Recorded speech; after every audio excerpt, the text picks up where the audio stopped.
this chair and let me talk to you. But it did not restrain her in any way. It was just a kind of... In her mind, was she restrained? Because she was out so. of it? No, it's hard to say what she's, because she keeps... you have to flip it, or... It flips itself, but I need to let it know that we are at 0120 by my watch on side B of tape 2.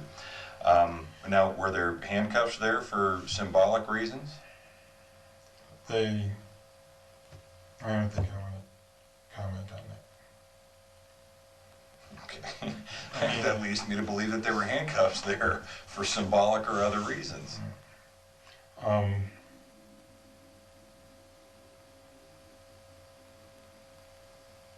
I just don't want to comment. Okay. I know exactly what you're thinking, and that's... You ever been to Arkansas? No. No? How long ago was her ex-husband killed? I think it was on a Sunday, like the 18th or 19th of May. I don't have a calendar. I'm trying to remember from his obit. You know any of the circumstances behind that? Only what she's told me. It sounds like it was a professional hit by several people, because both he and I think his bodyguard were killed. He and his bodyguard? What kind of business was this guy in? Well, she says drugs. He ran a chemical company. And I've never met him. I talked to him twice on the phone, and he was very intoxicated both times. He had a corporate jet. As a matter of fact, I thought he was still in San Francisco. That's the last. He had an ex-wife who was a pediatrician doing a fellowship in San Francisco, and last I'd heard he was there. What was his name? Carter Elliott. Carter Elliott?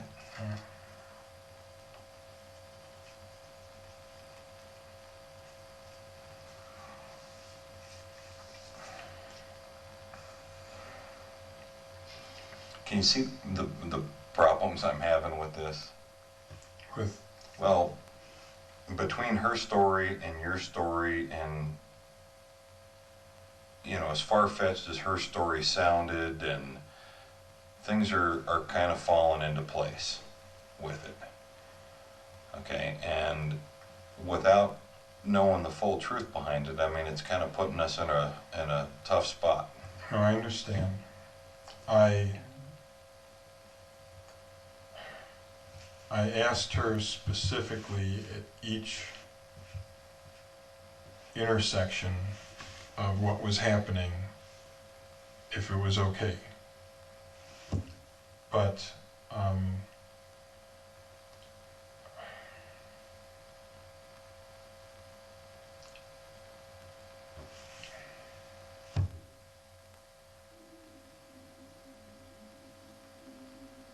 sorry. It's okay. I'm hungry too. And got a yes when each step with each intersection that was gotten to, but did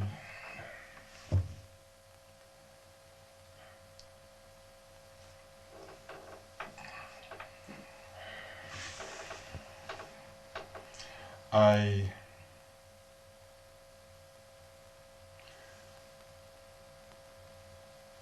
feel bad because I let her down, but did I do stuff that was illegal? I'm not sure. Well, I don't know. I mean, how voluntary is the yes? I mean, when you're under the influence of something, you may or may not have handcuffs on for symbolism or other reasons. You may or may not be facing a stun gun at every time the question's asked. You still want to go along with me on this? Oh, by the way, I got the stun gun in my hand. I mean, how voluntary is that stuff? Her decision-making skills were not affected, but her memory was affected by, in other words, she could. Now, you probably realize as well as I do, whether from TV, reading, or being involved with law enforcement and stuff like that, when and if this goes to court, we're going to be able to get some doctor, probably, that's going to say, yes, this could have affected her decision-making ability. Sure, and you can get a doctor to say anything you want. That's, I mean, that's my, I've had doctors swear in malpractice cases that I did malpractice to a patient that I never saw. But he would swear to it in a court of law, and it takes money and lawyers to get your name withdrawn from a case where you've never even seen the patient. Mm-hmm. And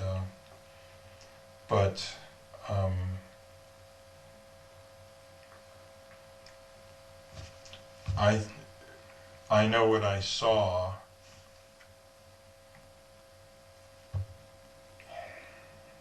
in her, what was going on. In her decision making was fine. Her memory was, she kept talking about people that weren't there. I don't think in the sense of hallucination, but like in the sense of blending something that had happened a day or two before and thinking it was that day. And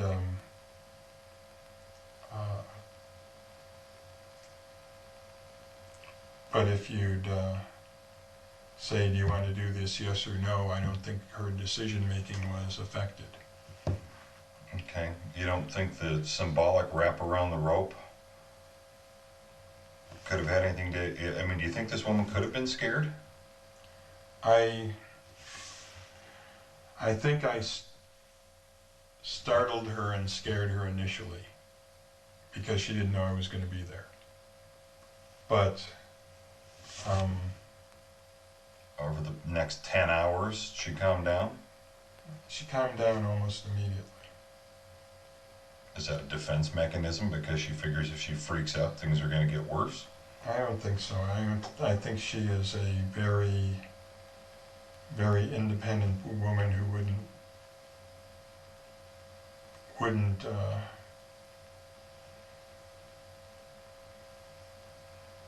condescend to something. Okay. Did you ever use the stun gun for symbolism purposes? You know how sometimes those things you press the button on and just the mere sound of that strikes fear in. To get her attention.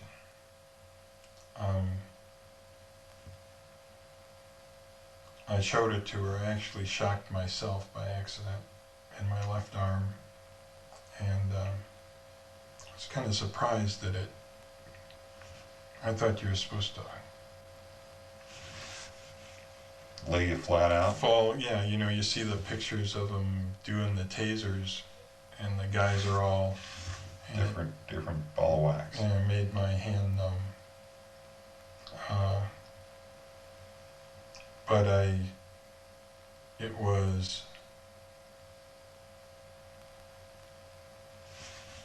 put away for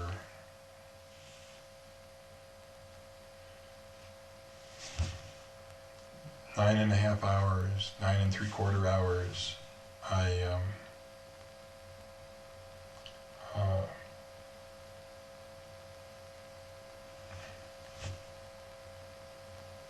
It was not used to intimidate her. And it's just like the stainless steel.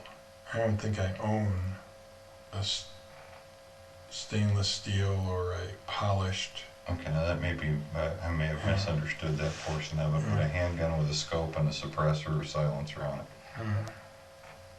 No? No. How about the P7? Did you show her that like you did the stun gun? No, it never even got out of my truck. Okay. If you didn't show her the stun gun to intimidate her with, what did you show her for? Just another one of them kinky things that was gonna bring her around? I don't know.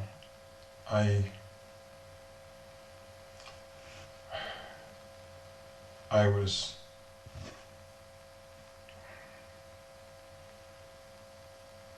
my whole thinking process was screwed up from the time I opened up, till when I saw this note. I just I mean, I can understand not- that. I could mean, not think straight. I mean, I thought your world as you know it is coming to an end. and the other thing is I'd hidden it from everyone except about 3 people to talk about it. So I couldn't,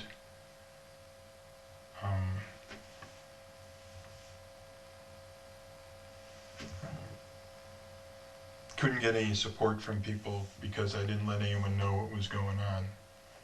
So you're dealing with all this yourself. You don't have any, any confidant that you can talk to about it and get reassurance that, And then I'm getting all these mixed messages from her that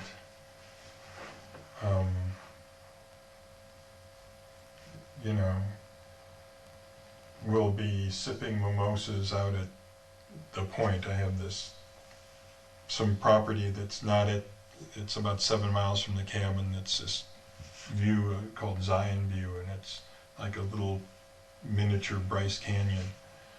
And, she's saying, we'll take the mint julep glasses there so we can drink mimosas at the point. And I'd say, when? No, not this summer, next summer, or, when we're in our 80s.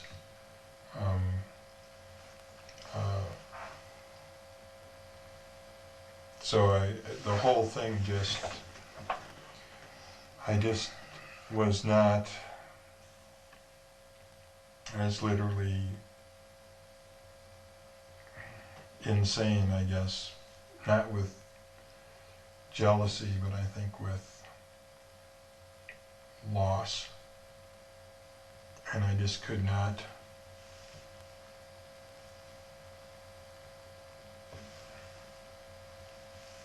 think straight. so not thinking straight. You give her something that alters her somewhat. You sit her down, wrap a rope around her for some more symbolic things. And Talk just- to her a little bit. You've got the truck packed up with her stuff. And you get her into the back of the truck and drive here. Somewhere along the way, She went into the truck voluntarily somewhere along the way, she attacks you and goes. with the rope. She attacked you berserk. with a crowbar? No, Or with something like a crowbar? lock, like a steering wheel lock, Okay. and a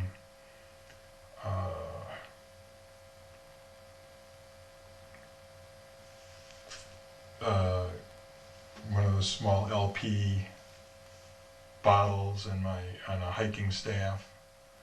Okay, so And, you're driving along 55 plus miles an hour and this is going on. yeah. Did you give her a little zap with the thing to protect yourself, keep from crashing the car?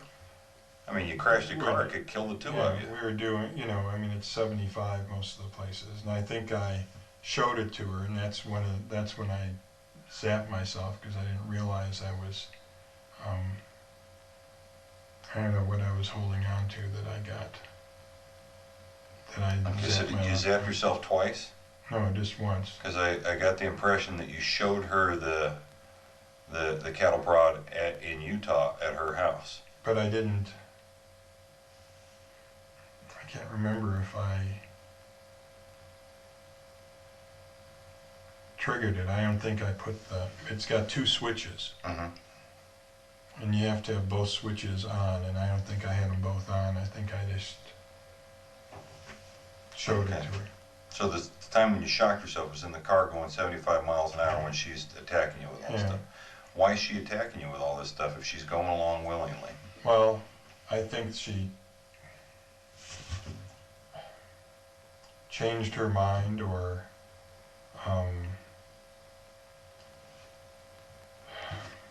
and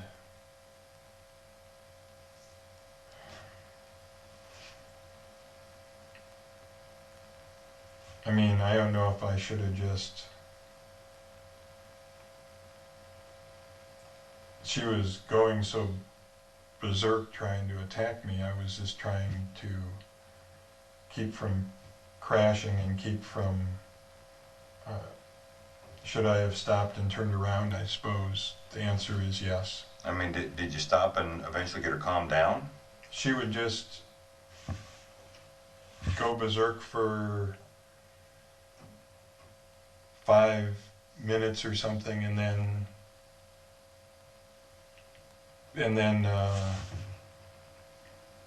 be still for not be still, but I mean be calm for half an hour or something, or put a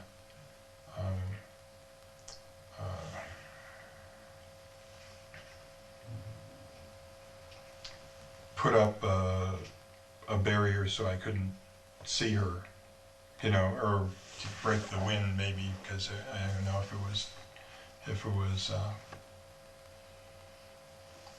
I know it got down to about 67, and I didn't turn on the heat because I was afraid I'd doze off if I turned on the heat, because I hadn't slept since Wednesday morning. So did you handcuff her to keep her from going berserk like this and protect her? To protect her and to protect me. Okay. What kind of handcuffs are they? They're regular. I mean, are they silver? Are they black? Are they green? There's one black set and I think 3 silver sets. How many sets did you take with you? I think I took all of them with me. Which set did you use on her, or how many sets did you use?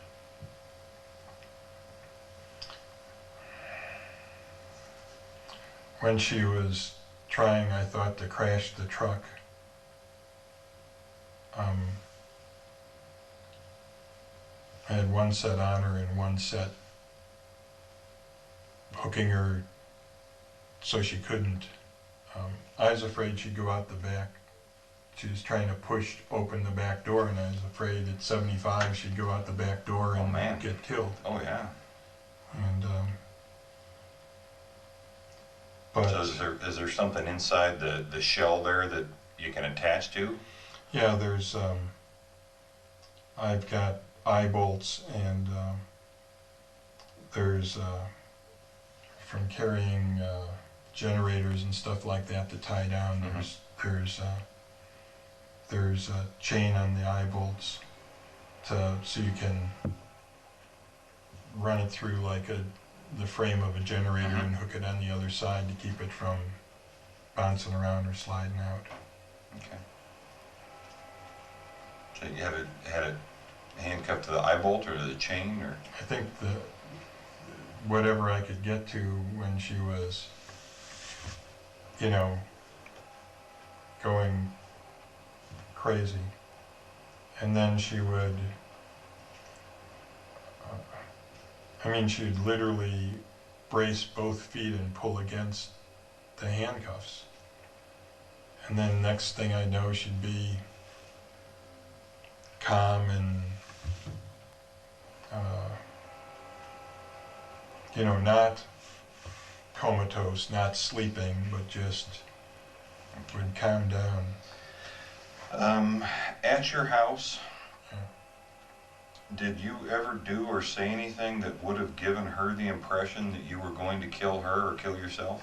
I never at any time said that I would kill her. Okay. I said my life as I know it is over, but I didn't say I would kill myself. I mean, I can understand, as a last-ditch means, to get her back. If anything, I might have implied it for attention, but did not say I would kill myself, and did not say I would.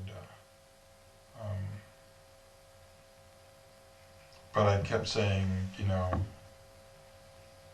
my life is over. You know, this is a big mistake, and I know that it's going to cost me probably my right to have firearms. What I don't know is if I get to decide what happens to them. You know, No, give them all to my brother-in-law because he is a collector of guns. Other than your mom, transfer. do you have relatives? I've got a sister, and that's all.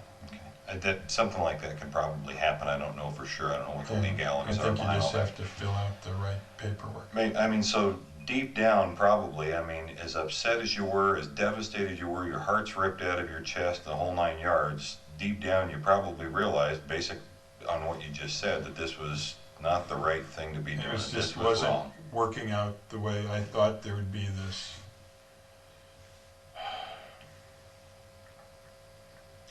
big catharsis that she would, you know, go, I made a big mistake, you know, and the thing is she had done it once when we had our first, Yeah. you know, and what got me was that we broke up probably within 2 to 3 days of each time. You know, a year apart, the time when we had the first really, you know, we should have done this 10 years ago, we're meant to be together and all this stuff.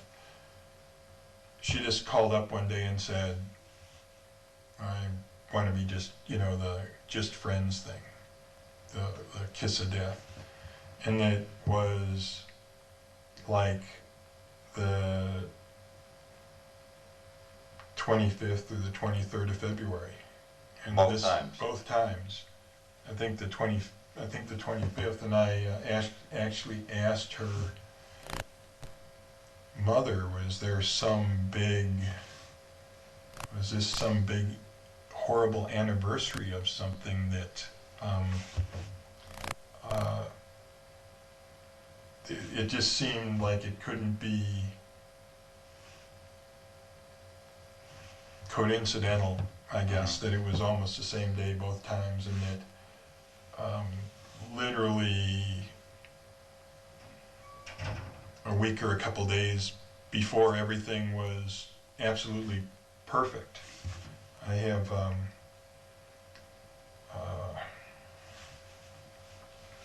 there's a chalkboard at the cabin, and she'd written something on the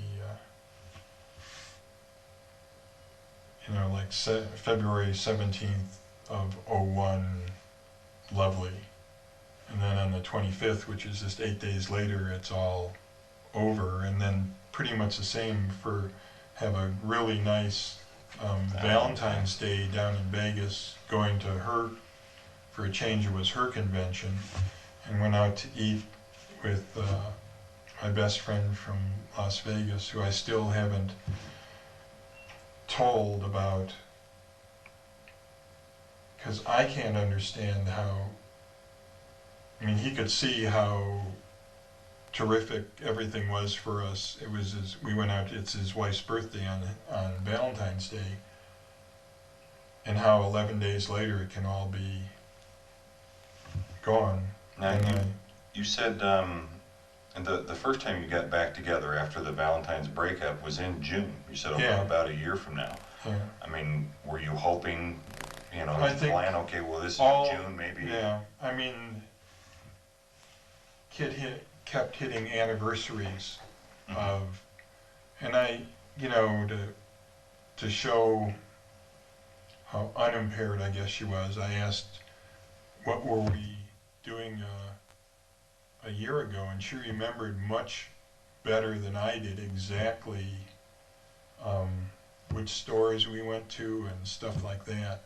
And I can't even remember. I just was kind of flabbergasted that she knew exactly what we'd been doing to the day when I was kind of thinking in general terms of how how our relationship was a year before, and she knew exactly um, uh, exactly what we were doing on that very day, and doesn't have it. Like I said, she doesn't keep anything in writing, so she doesn't have any. At least now she doesn't have any calendar that she keeps or anything. Did you have intercourse? Yes. Okay. And I asked her every step of the way, do you want me in you? Do you want, she had a, this is getting a little too much information. I had been worried about, I get more pleasure out of taking care of her than I do myself, and I'd gotten a script for some Viagra. I didn't know that Viagra can make it so you can't, one of its side effects can be that you can't ejaculate, and I guess it got her frustrated because she felt like she couldn't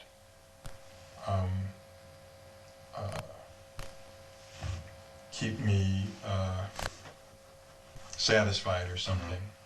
And for me, I didn't care because I wanted to, I felt it was more loving to take care of her and not worry about it. And so when she brought it up, I'd quit taking that, actually quit taking caffeine. The Mountain Dew was like the first time I'd had caffeine in, I don't know, months, and it seems to work better if you don't take it all the time. Do you have any questions for me? I guess what happens to me now? What happens now is I'm going to walk you back to the jail, and we're going to book you for kidnapping. Based on the information that we've got, that's what we're looking at here. We're still working with authorities in Utah and working some things out here. Okay,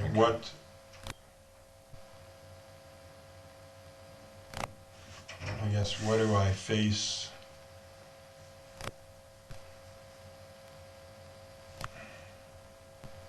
What are the penalties? What are the penalties for kidnapping? To tell you the truth, it's not one that I deal with a whole lot. It's a felony. Which means more than a year? More than a year, yeah. I think kidnapping might be a 2 years to 20 years in prison, if you're convicted of it. Okay? And I think there's always, those things in there. If there's substantial bodily harm or something like that, they add years on. It could be one of those life imprisonment things or something like that. But, I don't think we're talking about anything like that. But it is a felony. I don't know. To tell you the honest to goodness truth, I don't know what the penalties are. The next step is we get you booked. It's late, so I don't know if you're going to be wanting to make phone calls now, but they'll allow you to make phone calls, do things like that. One of the officers said he'd call my mom, that she had called on the house, we had the house phone sitting there, and they'll let you make phone calls, if you feel like calling somebody at whatever time of the morning it is, wherever they're at. Or I can still make them in the morning. You can still make them in the morning. I will make sure that they allow you to do that. How? It's being a Saturday, the very first possible time that you will see a judge if you don't bail out. And I don't know what the bail is. We'll know that shortly. But the very first time you see a judge if you don't bail out would be sometime Monday. the first time. They Do you have have up any to idea 72 what the hours. bail would be? I don't. I'm going to assume that it's probably going to be in the neighborhood of $100,000 or better. That's just an assumption. I don't have, I don't even have 10%. I don't know how bail bonds work. Bail bonds, normally what they do is they charge you 10%, that's a fee, plus court fees, and I don't know, those usually run in the neighborhood of 50 to $100. I don't know what those are. So, 10%, and then you have to have collateral for the full amount. If you bail out and you don't show. So they can get, and how do I find a lawyer? I mean, do I look in the yellow pages? Is there? Well, that's going to be one of those things. If you don't bail out, your first appearance in front of the judge is an arraignment. Okay, and an arraignment is basically a formal reading of your charges. Okay, the judge, says this is what you're here for, and he won't ask you if you're guilty or not guilty at that time. He'll ask you if you can afford to have an attorney, to provide an attorney for yourself. If you can, then you're on your own for that. If you can't, then the court will appoint one for you. Okay. I assume I don't know what the qualifications are, and how much you have to make to qualify. I'm going to assume, being a physician, that you're going to make enough money that you're not going to qualify for that. So then it's a matter of either talking to people that you know and trust, that know somebody, or I have a malpractice attorney. I guess I could ask him if he knows. ask him, who can you recommend for a situation like this? How do I arrange bail? I mean, do they take credit cards? Do they? I don't have my checkbook Well, with me. they do take credit cards. I mean, we do take credit cards. We don't take checks. We take credit cards. They take cash. They take a bond. I don't know what A bail bond. A bail. Okay, see, when I say they take cash, they'll take the full, say your bail is $100,000, they'll take $100,000 cash. Yeah, And that's something that can be returned to you. Now, when you pay a bail bondsman $10,000, they keep that. They keep that. That's theirs. That's their fee. You don't get the $10,000 back. Okay, if you have friends that can put up $100,000 for you, they get their money back when you appear in court. Okay, we don't penalize them. If Lark chooses not to testify when it goes to trial, does she have to press charges to? No, not necessarily. The state presses charges. All right. We don't have to have her as a witness. She's already given us statements. At the same time that I was talking to you, she was being interviewed by somebody else. Okay. Okay, so that can be used if we need to. And let's not even go down that avenue, because I don't want to get into one of these weird areas where all of a sudden, we've been talking about intimidation, whether there was any or anything like that. I don't want to. No, I'm just wondering if does she know how serious the charge is? I don't know. I haven't personally talked to her. Okay, I've had other investigators talking to her, giving me this information. Okay, so I haven't personally talked to her. I don't know if she knows how serious this is. Because I thought it was a domestic violence thing. No, this is a different ball of wax. And how long between when I post bond and what's the next? Well, if you post bail, say you post bail, later on today, they will give you a court date. It's usually about 3 weeks from now. Okay. Okay, and then you will have to appear in court. You can have an attorney with you at that time, and the court process starts up. And then once we start this court process, whether or not you bail out or not, we have the arraignment. Then they have a preliminary hearing. A preliminary hearing that the prosecutor presents, kind of like a skeleton case. This is kind of the evidence that we have, and the judge makes a determination if there's enough evidence to bind you over to a higher court. And then when you go to that court, you have another arraignment, another preliminary hearing, and then you go to trial, if it gets that far. This could be one of those things that the district attorney looks at this interview and looks at all the facts of this case as we go along and says, I don't know that we got enough to file charges here. Or the district attorney could do that and file charges on it, and then the judge could look at it and go, you know, Brown, you're out of your mind. DA, you know, I don't know what you're doing listening to Brown on this, but there's nothing here. I mean, that can always happen. My mental state is so. Probably the best thing for you to do right now, as hard as it's going to be, probably, is to sleep. get a little bit of sleep. Yeah. So you're thinking with a little bit, you know, sleep under your belt, and so why don't we take care of that real quick, okay? Do you need to cuff me again to go to the... I don't know, I'm gonna see if there's still somebody hanging around here to, maybe give me a hand, and we might not have to do that. Hang on 1 second.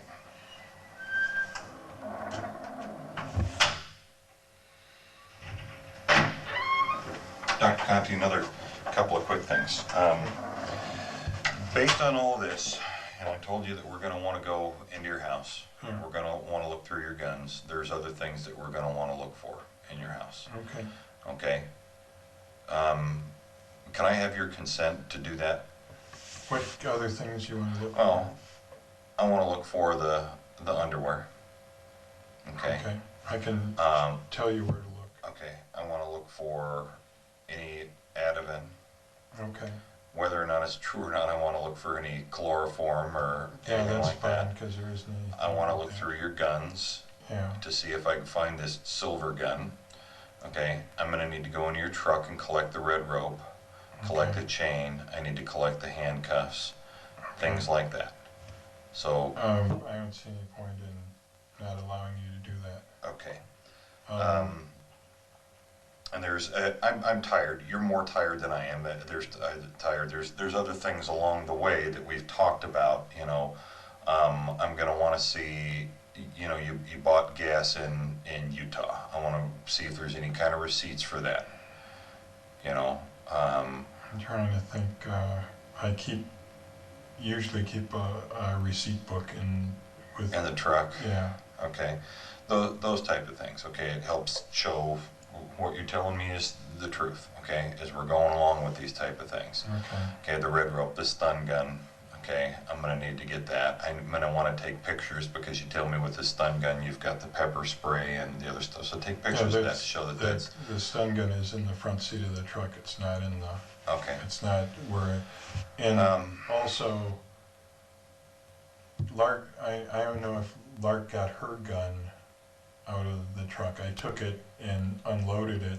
And what kind of gun does she have? She has a 6-shot 357.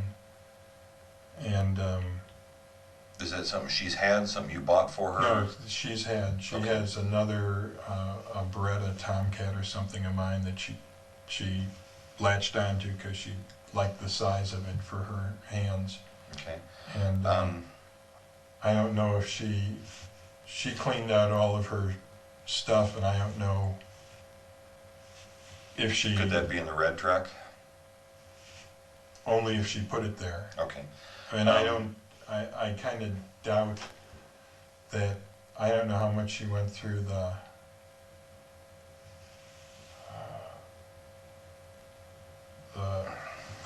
front of the Dodge. Okay. You know, I mean. I don't know, but that's something we're gonna want to look at. I understand. And she may still have things in there that we're gonna need to get back to her. And I asked her specifically if she got everything, and she said yes. And Okay. I don't know if. So I have your consent to go ahead and do those things. Okay. Another question for you. Well, I'd like to get a DNA sample from you. I'd like to do How do you buccal do that? swabs. Oh, okay. Stick a Q-tip and rub it on the inside of your mouth, one on each side, 15 seconds, and put them in a cardboard box. Is that Okay. cool? Can we do that? I can do that here if you're That's okay with that. for. Well, the whole issue of the intercourse and stuff like that, you know, that's one of those things those DAs kind of like. They want all the facts and want all the ducks in a row. That's just something that we do in these cases. If I say no, what happens? If you say no, what happens? to I apply DNA. for a search warrant. To get the It's DNA? called a body warrant, yeah. Okay, then there's no point in not giving it to you, I guess. Okay, so It is. we can take care of that this evening? Yeah. Okay. Okay. Any other questions? I'm looking at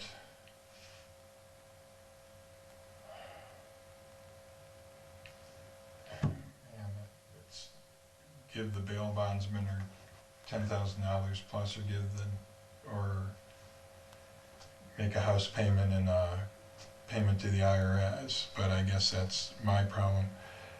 If I go to arraignment, is there any chance I'd get a lower? Oh yeah, yeah. There's always that chance. And there's also a chance I'd get a higher bond? Not usually. I mean, yeah, the district attorney can always go in and say, you know, Your Honor, we don't think this bail is high enough. We think he's a flight risk, but they've got to show reasons why. They think that you might be a flight risk, a danger to the community, or something like that. Yes, the judge can always raise your bail. It's But rare you think that something like that happens. 100,000 is what? That's off the top of my head. Like I said, kidnapping's not a lot. It's not something I deal with a lot. And you want to talk about child abuse? I could tell you bails for child abuse. That's something I dealt with quite a bit.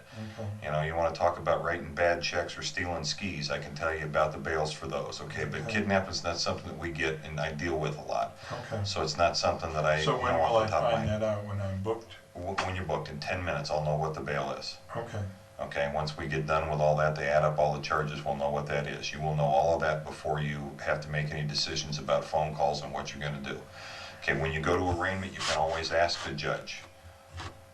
You can ask the judge to lower your bail. You can ask for what they call an OR, an own recognizance release. You know, you're a doctor within this community. You've got standing in this community. Every guy who fakes a heart attack gets OR'd. Okay. You know, I mean, that's what I see in the in the ER all the time. And let me ask you, to go to the Virgin Islands or wherever you went for your honeymoon, do you have to have a passport to do that? Yeah. Okay, so that might be something that if they do lower your bail, they'll want you to turn over your passport, things like that, to ensure that it's a good faith gesture that you're not going to go anyplace. Do you think I'd get to go to my place in Utah, or is that too far? Well, you know, I don't know what kind of restrictions there are to something like that. You know, as long as that you return, you know, I don't really care where you go. I don't think I care where you go. I've got a schedule through August, and I have to work, because if I don't work, I don't get paid. Right. And you know, I face charges in Utah. Do you know? That I don't know. I don't know. I've got to make the assumption that you may. Everything there was consensual, and it all went to hell over the state line. See, the Utah authorities, I've talked very briefly to a lieutenant there, and I don't know. I've got to assume that they're considering it, you know, but I don't know. Charged here, is it less likely, or I mean, there's a possibility. We deal with it a lot because where I work up in State Line, I'm right there at California border. We deal with it a lot. If California charges somebody with multiple counts, and I've got a case over here, a lot of times our DA will go, we're not going to charge here, we're going to defer to California. Utah may do that. Multiple counts, or just the count of? That's something that I'm having the DA research. I mean, right now, off the top of my head, I threw out kidnapping. There could be the possibility of false imprisonment. There could be the possibility of domestic violence. Okay? I mean, just off the top of my head, that's going to raise the bail. But like I said, the $100,000 was just something, I don't know why, stuck in my head. I could be wrong. Could be 10,000. Okay? I don't know. We'll figure that out when we get back to the back. Okay. Okay? Do you want the handcuffs, or do you want? Oh no, I'm talking. I've got an attorney I'm talking to. Let me see if I can get somebody to walk back in the morning. Okay. After a search of Richard Conte's cabin yields evidence implicating him in the murders of Carter Elliott and Timmy Robertson, investigators bring him back in for another round of questioning. This is June the 26th, 2002, approximately 3:30 p.m. We're in Minden, Nevada, at the Douglas County Sheriff's Office. Present are Dr. Richard R. Conte, C-O-N-T-E, his attorney, Mr. Pat Walsh, Officer Jim Barrett with the Conway Police Department, and Special Agent Charles McLemore with the Arkansas State Police. Dr. Conte has been advised of his rights on ASP 116. And we have also filled out an information sheet on him at this time. Okay. Just for the record, I'll indicate that both the doctor and myself are aware that this is being recorded, and I would request that even if there's confusion, that it not be turned off, that it be kept running while we sort things out. Yeah, I brought this one and flip it over for that too. Okay.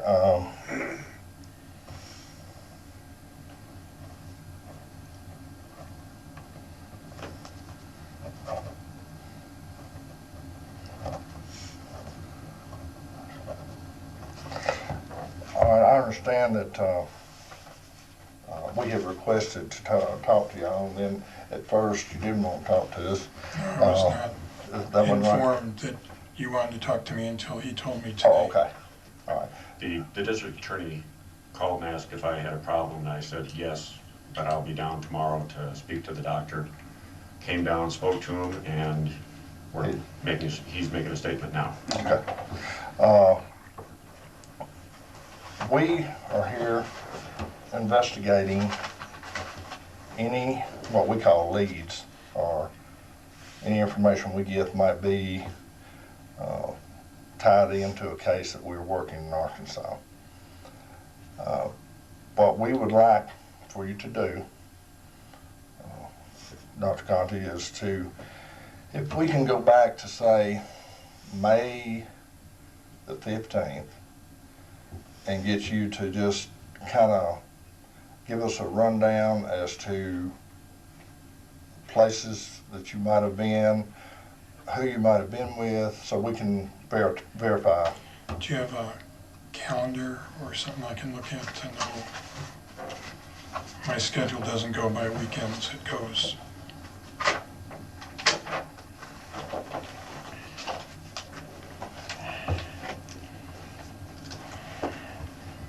Which April? No, May 15th. May 15th.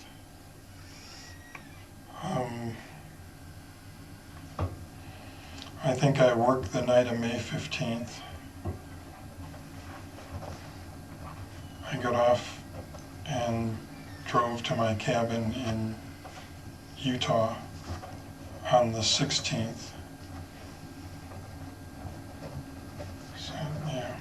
Where in Utah would that be? It's near Zion National Park. It's in Duck Creek, Utah. And that's in Mountain Zion? No, it's, do you mean the county? Yeah. I think it's Kane, K-A, I think it's Kane County, K-A-N-E. Trying to think what, That's in Utah. Yeah. Okay. And I stayed there until the 21st of Utah, 21st of May. 21st. And I think I worked the night of the 22nd of May.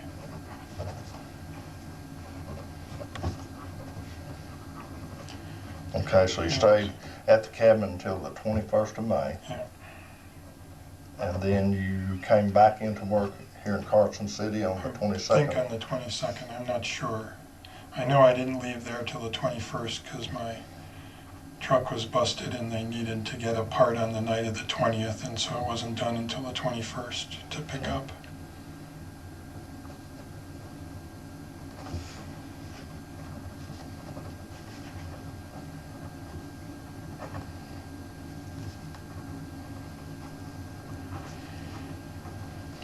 Okay, what was wrong with the truck? The clutch wouldn't work. I went to move it Friday morning, and I put the, it's standard, so you have to put the clutch in to start it. And the clutch just went right to the floor with this kind of squishy sound, and I couldn't disengage the clutch, I guess, so I couldn't get it into gear to move it. Did you have it repaired anywhere? Yeah, I had it repaired at a place called Lunt Motors, That's what? L-U-N-T Motors in Cedar City. And and they towed it down the morning of the 20th. I decided I was going to try and see if I could fix it, and I couldn't. Lot Motors in what town? Cedar, C-E-D-A-R, Cedar City. Utah? Yeah, Okay, and they towed it down on, the morning of the 20th.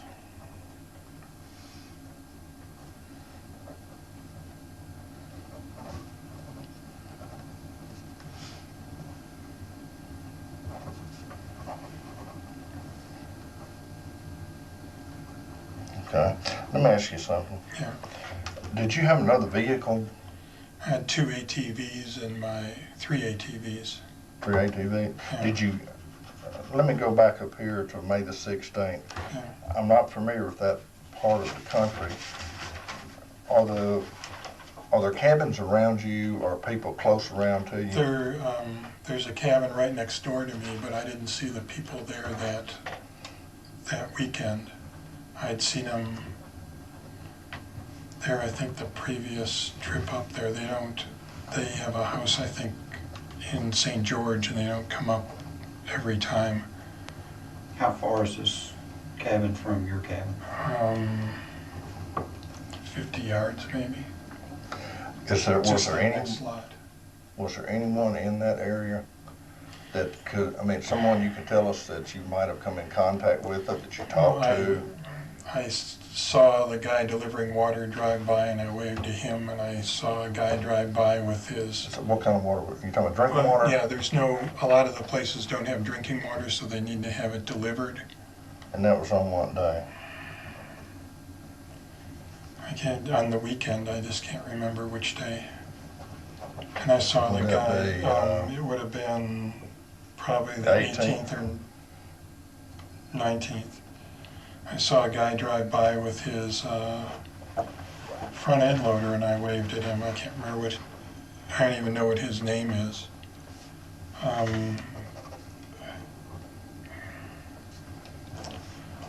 I have some of the property I have is about 7 miles away, so I went to that to do a lot of work on, and What kind of work did you do on it? I was trying to level they delivered a 1,500 gallon water tank the year before, and I'd never gotten it leveled to be able to start getting it, start plumbing it and filling it with water. And that was much more of a project than I thought it would be. That was about 7 miles away from your Yeah, cabin. so I took the ATV there. The thing is, I had planned to use the truck to move. I have a water trailer to move water up to that place, and I couldn't move anything with the truck. It wouldn't, I could put it into gear if I didn't start it. But then if I started it, I couldn't crunch it in. I thought I could maybe crunch it into gear, and it wouldn't do that. So I took the ATV up there and did all the stuff I could do without it. So I took more than a day to get this thing, because I had a hand pickaxe it. I could move it empty to try and get it to a high spot, and then I had to get it level. So I tried to put I built I think it's made out of 2x6s, rectangle or square around it, and got that level, and then started trying it. Seemed like everywhere I wanted it to be level, there was a rock that had to be dug out to get that level. And then I worked to get the tank level, and put some initial plumbing in it, but I couldn't get it high enough to get it over this 2x6. It might have even been 2x12 that I put around it. So I had to notch that out to be able to get to the opening on the tank. And then it was all full of the top had been off, so it was all full of spiders and debris that had blown in. Okay, do you have a phone at that cabin? Yeah, Okay, what is the number there? it's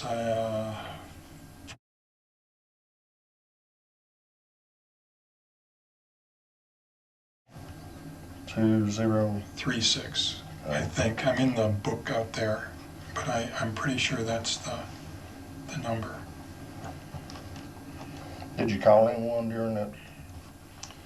I called Lark the night of the 16th because I remember she was bitten by her cat, and I had convinced her to take some antibiotics. And I called Lark's number, but I just got an answering machine on the night of the 19th. And called my mother, and then got a call there was a message on my machine to call Kevin Clark in Florida, and I called him, and that's That was on the night thing? Yeah, on the 19th. And that's when he told me about Lark's husband being killed.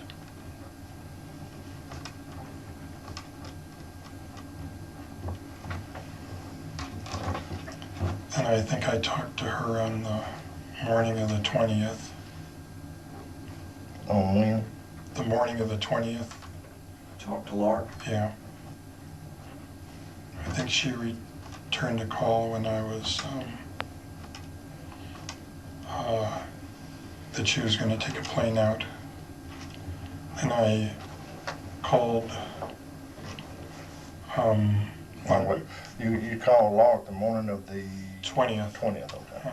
And I called the car place. First, I wanted to see if I could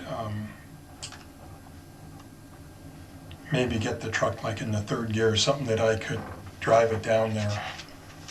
And I just I could get it into gear if the motor wasn't running, and if the motor was running, I couldn't get it into gear. So I called them up to tow it down there. And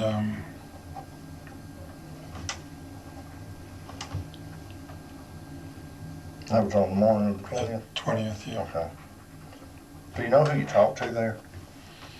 I just asked for the service department, and then they gave me the cell phone number of their tow truck driver, and I can't remember what his name is.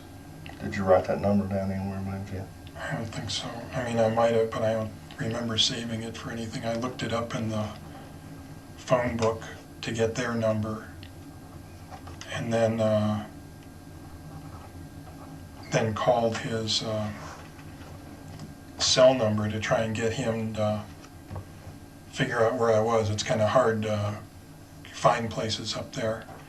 And actually, the same guy had towed me down twice in my old truck before that. But he couldn't find, we didn't have any landmarks in common.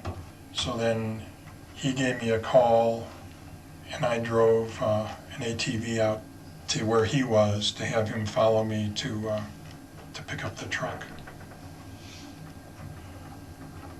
On the 19th, what time did you Did I call? Lark? Just at sunset. I'm not sure when that. Probably 8, 9. 8 or 9? Yeah, maybe as late as And what I don't know, day was that on? The 19th? 19th. It's hard to know. The days now are so much longer, and I can't remember exactly when. Did you talk to your mother, Mr. Clark, after that? Yes, there was a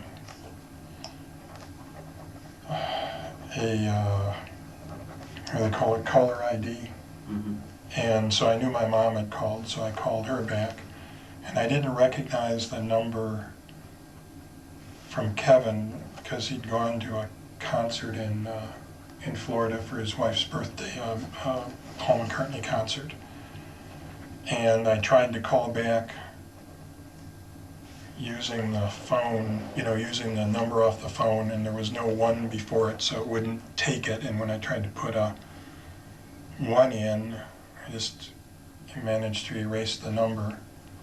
And so, I don't know, it was a while back. The answering machine is upstairs, and a while back I went up to the upstairs phone and got his message, and then got a phone number from off the message to call him back. Did you talk to anybody that you could think of on the 18th? I was mostly out at the point. I mean, you drive out there with in your ATV and your helmet on, and you see everyone you go by you wave to, and I can't think of anyone that I... That you recognized or might have recognized you? Yeah, I mean, you just do it as kind of it's just kind of a courtesy. You wave at people when you go by. And I think I waved at Mr. Pringle. He lives maybe 200 yards below me, and the property I was going to, I bought from him, but I had my 2 puppies with me, and if you don't speed up, they try and follow you, and they can't follow you the whole way out, so you got to kind of speed up to leave, and then they just stay at the house, or at the cabin, I should say. And then they're okay when they're there, but I don't want them to try and follow me halfway, or because they won't be able to make it, and they won't tolerate riding on the ATV. They just, that's too noisy or something for them. Do you think Mr. Pringle would have recognized you even though you were wearing your helmet? I'm not sure if he would or not. I've seen him since then. I know that his wife is up now. He usually comes up earlier, and then his wife comes up a couple weeks later, I should say. And I've talked to him since then. The first time you called about that truck was on the 20th. Yeah. Did they have to order that part? Once they got it there and looked at it, they had to order the part, and it had to be shipped overnight to them because they couldn't fix it to the 21st. Okay.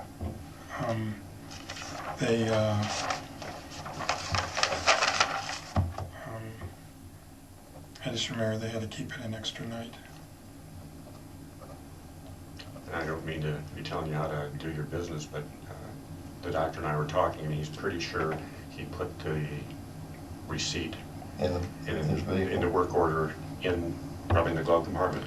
Yeah, there's a center console, and I usually try and keep all of the paperwork in there. And then I remember they gave me they run the tow company, so the tow was actually more because they fixed it on warranty. The tow was more than the repair was, and I was always going to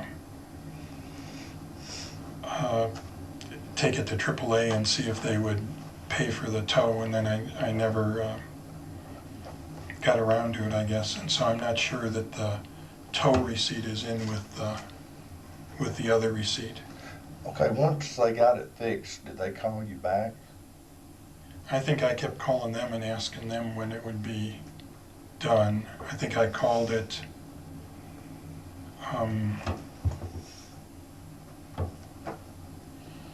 I don't think I found out that they couldn't fix it that day until like about 4 o'clock that night.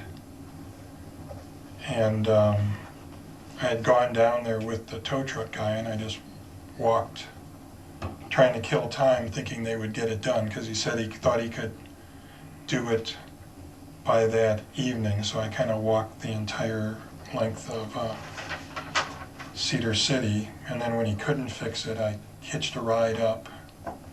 There's it's a pretty heavily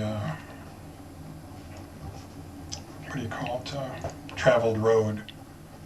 So I stopped and had dinner at a place that's about 7 miles up, I think, up the road from Cedar City, called Milt's. What's the name of it? Milt, M-I-L-T, Milt's. Is that where you ate, or the name of the town? That's where I ate. There's no town between Oh, okay. Cedar City and Duck Creek. How did you pay for your meal? With with a credit card, I'm pretty sure I would have paid for it. Now, we can just kind of regress a minute. Yeah. You said your truck broke down on the 17th, is that correct? Yeah, I discovered it wouldn't move on the 17th. Okay, what time of day did that happen? About 9 o'clock in the morning. Okay. Did you work on it that day? Yeah, I tried to see the clutch fluid was out of it. You know, there was a puddle and you could see it dripping down from where the, I don't know what you call it, the clutch. It's not a cable, but it's the thing. Linkage? Yeah, I guess that'd be the way to call it. It's like hydraulic and it pushes the open. Clutch slave. Slave cylinder. Yeah, it's between the slave and the, where is Master it? cylinder? I don't know if there is a slave on it. It goes up to where the reservoir is for clutch fluid under the hood, and then comes down and goes into the side of the, I guess called the bell housing. And I tried to see if I could somehow get that to work, and I couldn't.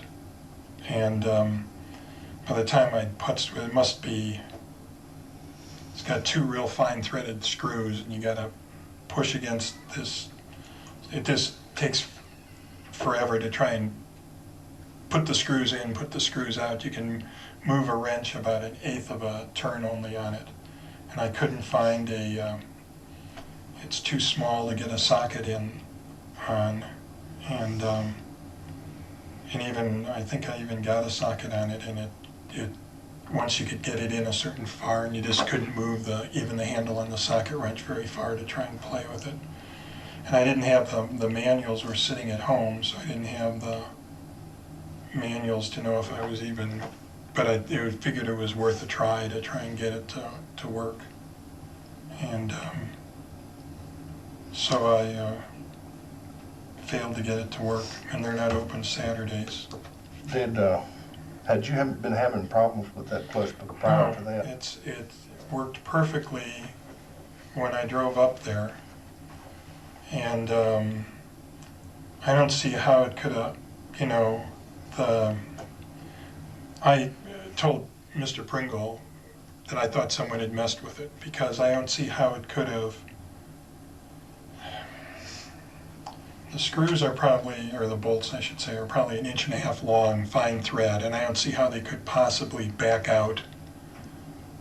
And I don't see how, why it wouldn't stop working as soon as it backed out, maybe not even 1/2 inch. I would think it would quit working. When did you talk to Mr. Pringle? I think it was the next time I was up there. I was a little embarrassed to talk to him that time because I didn't have my check for him. I pay him for, I'm buying 3 lots from him, and I didn't have the property you referred to as the point? Yeah, and I didn't have my checkbook with me to pay him, and I felt,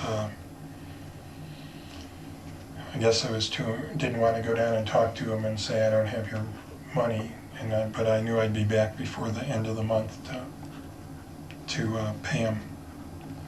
And This Milks, yeah, is it, do they have waitresses? yeah. Do you recall the, Is it close then? Just check. battery's getting low. Give me about another one in. It's only way it's gonna keep running. Only thing I hate about this, only one battery. Yeah, AAA up there. Yeah, a little bitty, but it is a good tape recorder. Okay. Do you recall what the waitress's name might have been? I don't remember if she had I think she had a name tag on, and I can't remember what it was. Can you describe her to me? All I remember was she was a younger, like a girl instead of an older lady, and it was a girl and not they had a a guy waiting tables too, I think. And I just can't remember. Was she white, black, blonde, White. brunette? There's only white people around there. Okay, what color hair? Yeah, I understand. What color hair? I would think blonde, if anything, but I can't really, I can't really remember. Was she tall, short, heavy set, skinny? No, I would say medium height maybe, and skinny rather than certainly not fat. I'm trying to.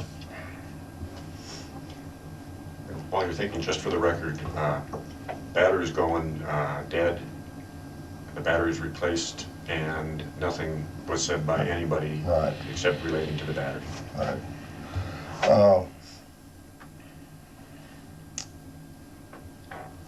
What kind of furniture was in that restaurant?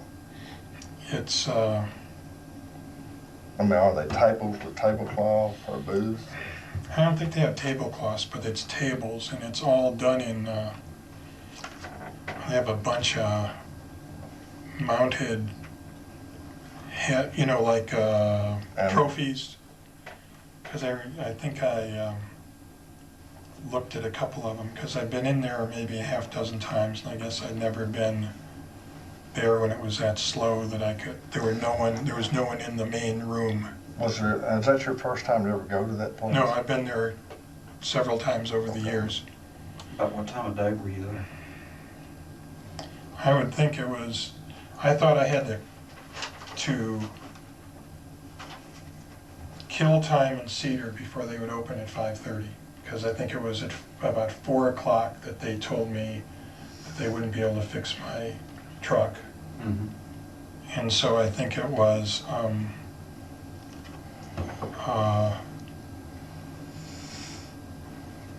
and I knew they opened like at 5:30 or something, and I couldn't start heading up that way unless I was gonna walk the whole way, and it's uphill the whole way. And it's, I think it's at mile marker 7 on the way up. So I'm pretty sure it was just after they had opened, like at 5:30 or 6. What did you say the name of the place was again? Milt's, M-I-L-T, Milt, like the word Milt. Milt Stage Stop, I think it is.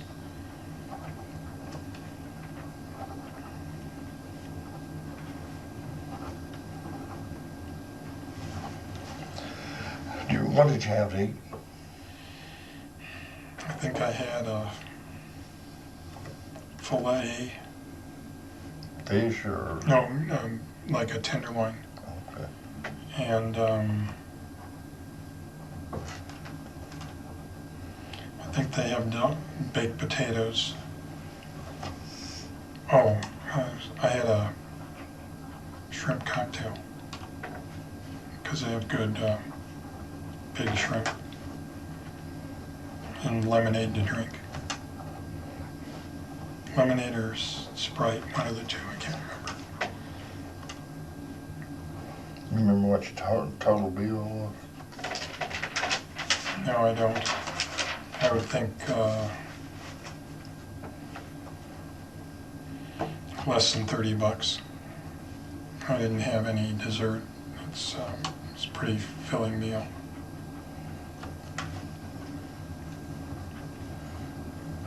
And they have this enormous salad bar, that you can, that I get. So you got a salad and a meal. Yeah, you get the salad bar with your meal, so I eat there.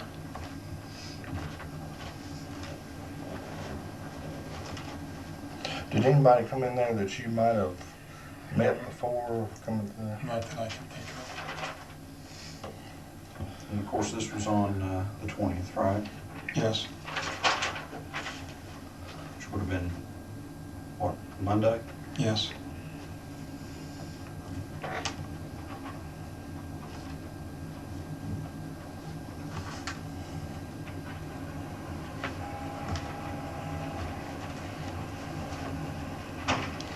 Okay, what kind of clothes did you have on that day? I usually wear just jeans and a button, you know, like a long sleeve button shirt or, You recall what color shirt or anything? you know, Hat? I usually wear a hat because I don't have a lot up on top, so it's usually a wide brimmed hat. I don't know how to just, you know, just kind of a floppy wide brim hat, but bigger brim than yours. He's showing his.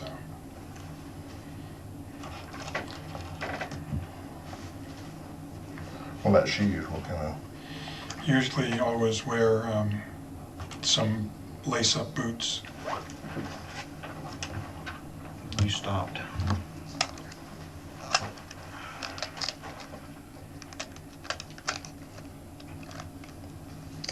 Okay, this is side 2 of the tape. It is just stopped and been turned over. There was no information or sharing going on at the time it was turned.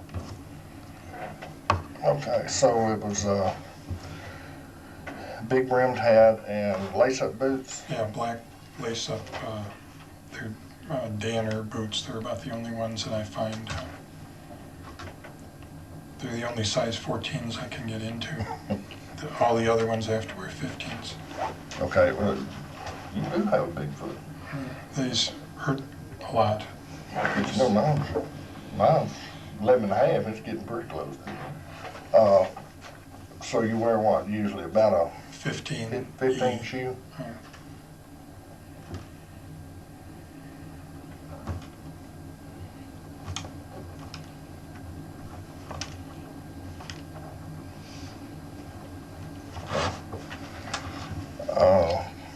Do you recall what the weather was like that day up there?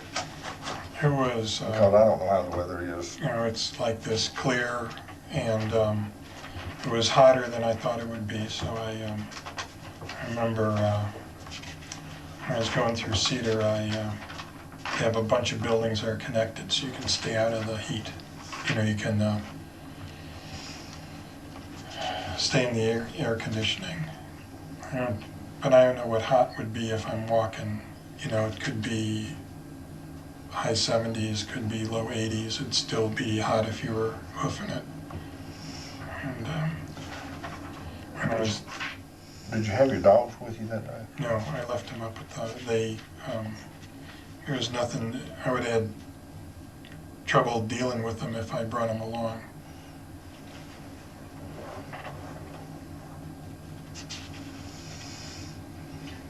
Doctor, have you ever been to Arkansas before? No, didn't stay married long enough to go for a visit there.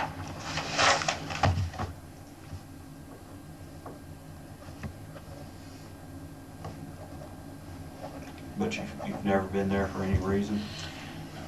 I was trying to think today when he asked me, and the only thing I can think of is I took a train from Chicago to New Orleans when I was doing when I went for my interview for my residency there, and I don't know if the train goes through Arkansas or not, if it goes through Little Rock or it's the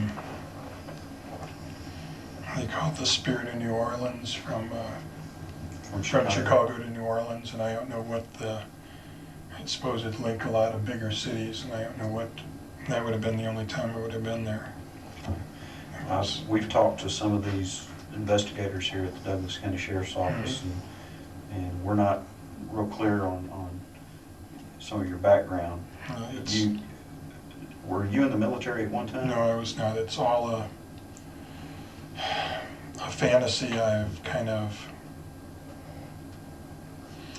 nurtured over the years since I went to medical school. I was Where was that at? in Grenada. How did you first get your interest in military type stuff? I lived with an uncle of mine in Utah when I was in grade school, and he'd been a lifetime military guy, and then he stayed working for the military as a civilian, went over to I think he was in Vietnam like in 1960 to, before anyone had ever heard of the place. And he'd been with Patton through North Africa and Germany. He was about 32 or something when World War II started, so he'd been in the Army for a while before it even started, so he was not a young man then. And I guess to me, he was kind of the real John Wayne. I used him a lot as a role model, I guess. He and characters out of books. Because my folks got divorced when I was in kindergarten, first grade or something. And so that's where I started developing this fantasy, and I've unfortunately done a lot of things to further the fantasy. I've joined organizations that don't require verification, I guess you'd call it, or at a level that doesn't require verification of any sort of service. The first time I ever left the country was to go to medical school in 1980.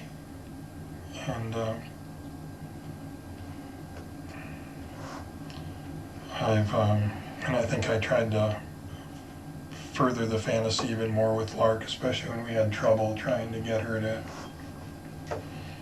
take me back, sort of thing. But I've never been in the military. I've never been west of San Francisco. Have you ever traveled out of This hemisphere? the United States? Or? I went to, I'd gone sailing in the Caribbean, and I went to medical school in the Caribbean. I went to Nicaragua once with a medical,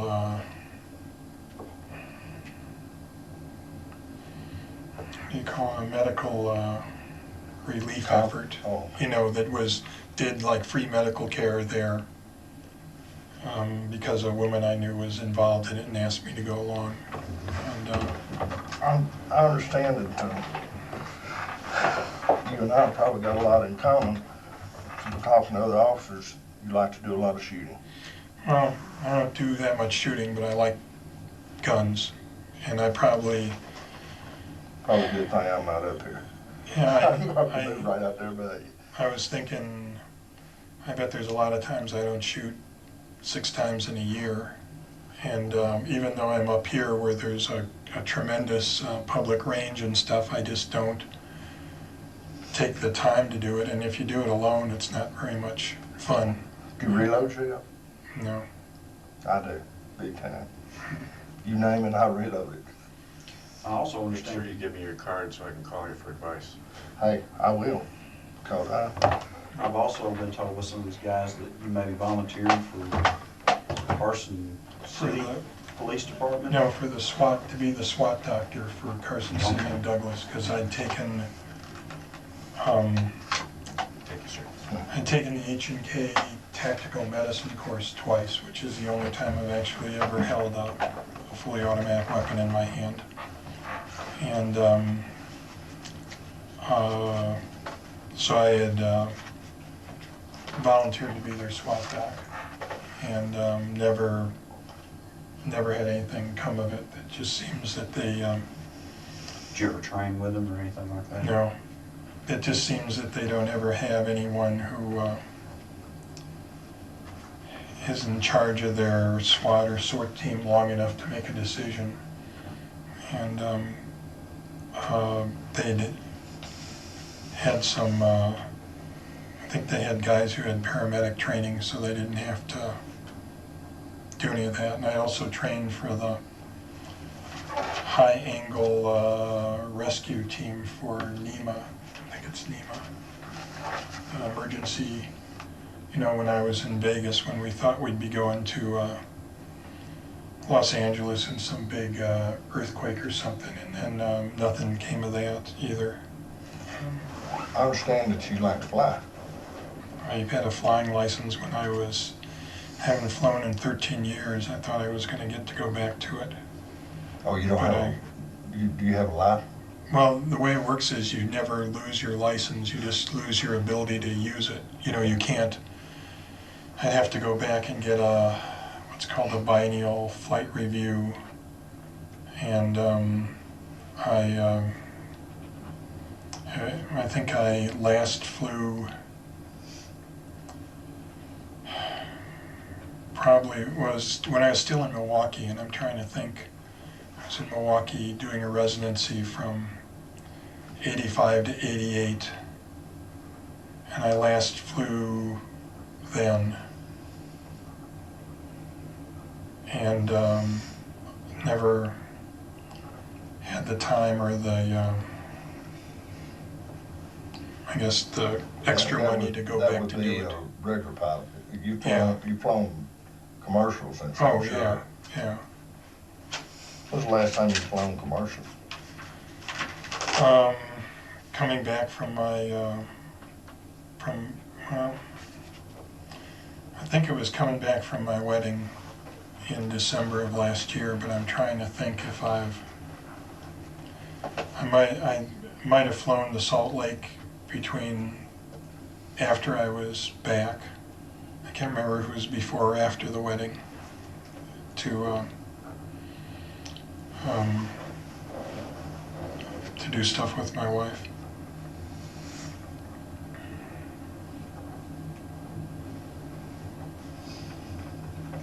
I've got to be in the Nevada Supreme Court tomorrow morning at 9, and I've got people coming in from California that I've got to coordinate with, so. How much longer we on? I can't think the whole lot. Just a few more minutes, so we're on. Okay. I had a question on a different thing. Can you, do you recall the last time you filled up your truck? Is it diesel? Yeah, it's diesel. Do you recall the last time you filled it up? Prior to going to your cabin at Duck Creek? You mean back when at the time period we're talking? Yes.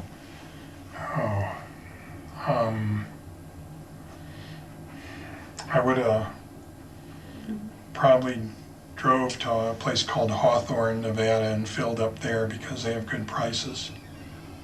Would those receipts have been in your truck? They should be. There's a book that has just, on the dates, it just has the amount, but the receipts are all in the back of it. It's got all the credit cards clipped to it in the truck. What method do you usually use to?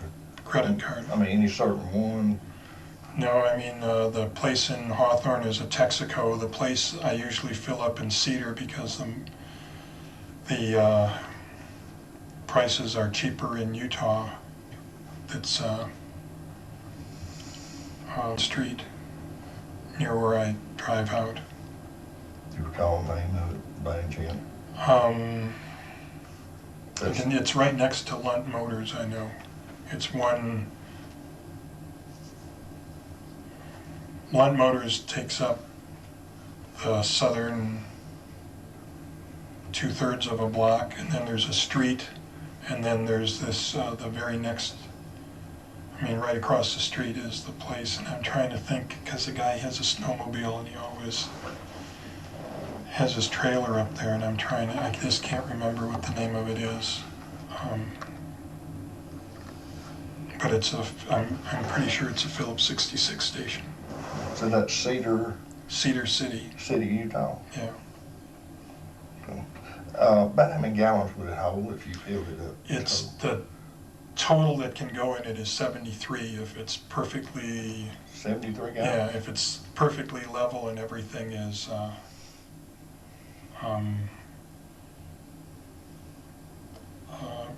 You know, the front tank, I always have trouble filling. It just doesn't want to take a full load of fuel. It takes like forever to get it full, and the back tank fills easily. Is that a kind of a dually truck? Yeah, it's a about dually. how many miles a gallon would you get? I usually get around 14. It's got a calculator, what do you call it, on it?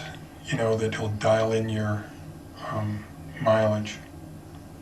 And It's usually 14, it's like 10 or 11 if you're going up a hill or, and Do you know any doctors in Little Rock, Conway, or dentists? Or no, I know Lark used to go with a dentist in Conway, I think, but I never heard, if anything, I heard his first name, and I don't think but I've never, I don't know where, if anyone I trained with is there, but I don't you haven't contact contacted anyone. anybody? Little Rock, Arkansas, or Conway? No, Do you, Betty, Gathright? Betty, I was wanting to say Elma, Betty, I was just hearing names.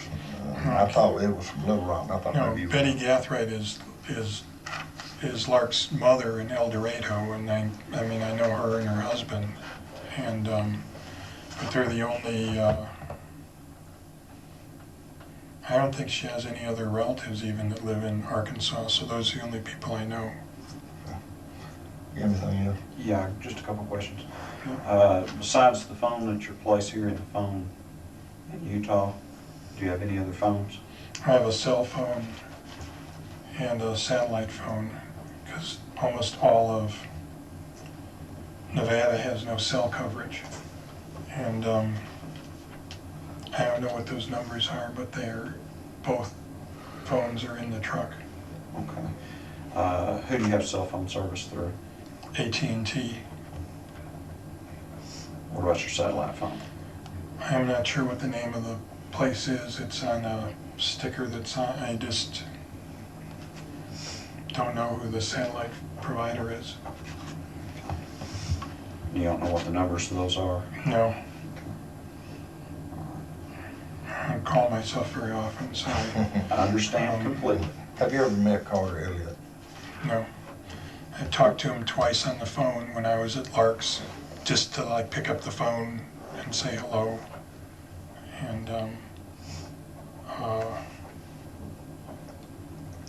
And Lark just said that's what a very drunk Carter sounds like. Okay. I appreciate you talking. Yes, sir. He's got to go. Thank you, gentlemen. Yes, sir. It is 4:20, and this is the end of the interview. This is yours. And you call me if you need to know something about that reload, because man, that's been my hobby for 30-some years. I picked up some reloading stuff probably 10 years ago and bought some ammunition and some powder. Haven't touched it. And this is yours. Yeah. Well, you call me if you need to know anything. Okay. I'd rather reload than shoot. Because my thing is making them accurate. I have other people shoot them, and the only reason I'd like them to reload them to make them so accurate that when it goes off, I want to hit wherever it's supposed to. And thank you. No, just wait for the officers. Oh, I guess. Well, and having been a prosecutor and a defense attorney, I think this is probably as cooperative an interview as I've seen. And we appreciate it. And sorry, I just couldn't until I talked to him. We understand that. Because I didn't know We anything understand that. about that. It's, I don't know if they monitor the phones, and I like eyeball to eyeball when you're Yeah. talking about the Yeah. stiffs.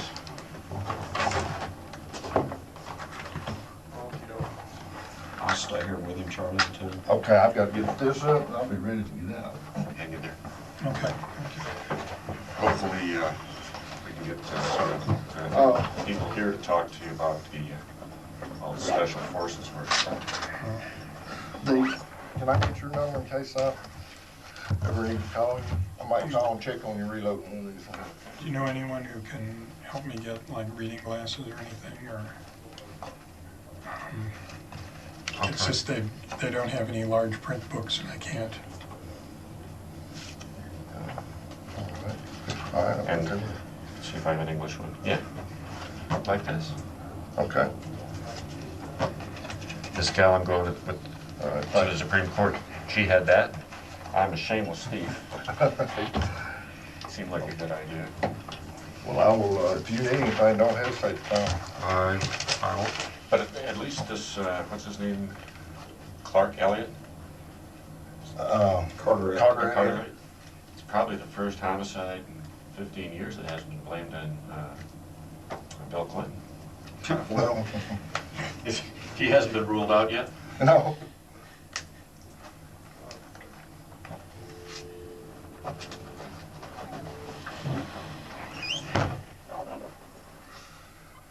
Okay, let me get my little rag top here on.